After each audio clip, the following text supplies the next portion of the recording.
vitamins ko. Ito yung buhay OFW, mga ka-idol.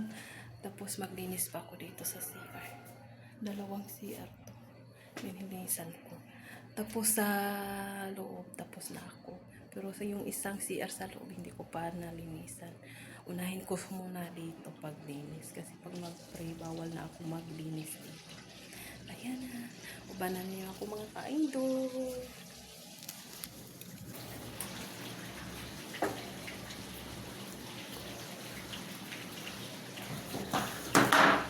Ilagay ko lang siya dito sa lamisa. Sa ilalim ng lamisa.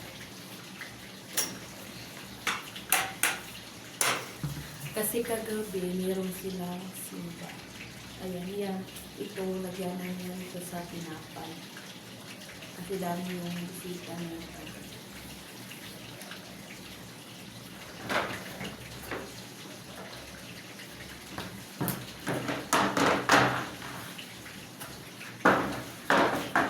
Ano po ang mga kids?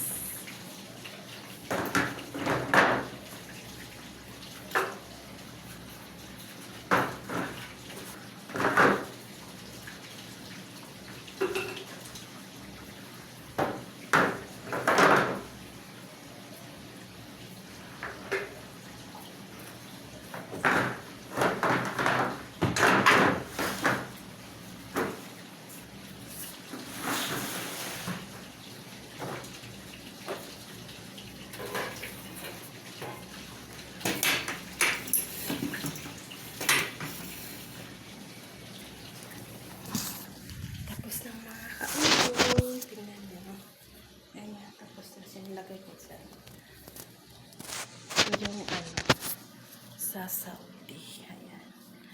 Dito walang tao, hindi gaya sa Pilipinas yung yung mga tao sa labas pag ganun-ganun. Dito hindi. Mingaw dito. Ayan.